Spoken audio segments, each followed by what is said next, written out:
बिस्मिल्लाहिर्रहमानिर्रहीम। अस्सलाम वालेकुम viewers, medical herbal station Mohammad Fayaz आप लोगों की खिदमत में हाजिर है। कुफ्ते ख़ास में कमी है और वक्त ख़ास पे अज़्व ख़ास में तनाव कम हो जाता है, शहवत टूट जाती है। तो ऐसे हज़रात को मैं जो रिकमेंड करूँगा, एक हर्बल टिप है, इसको नोट करें।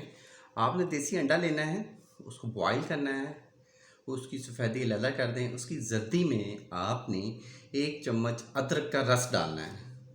अदरक का रस आप किसी भी तरीके से इसको निकाल सकते हैं। अदरक का रस जब आप 1 चम्मच 1 टीस्पून उसमें ऐड करेंगे तो वो वाली जर्दी खा लें। ये खाना खाने के आधे घंटे के बाद आपने करना है, खाली पेट नहीं लेंगे। खाली पेट लेंगे तो स्टमक में ज़ख्म वगैरह हो सकते हैं। तो ये वाला आप 1 दिन छोड़ के 1 दिन ये टोटका आजमाएं, सिर्फ 10 दिन, ठीक है। ये 20 दिनों में टोटल अमल होगा। तो इसके इस्तेमाल से इंशाल्लाह पुख्तबाब में इजाफा होगा, लिबिडो बूस्ट करेगी, आपकी इलेक्शन बूस्ट करेगी इंशाल्लाह अल्लाह के फजल से। जो हज़रात इसको इस्तेमाल कर लें वो अपना फीडबैक कमेंट्स में ज़रूर दें। अल्लाह आपका हामी नासिर हो। शुक्रिया, जज़ाकल्लाह। अल्लाह हाफ़िज़।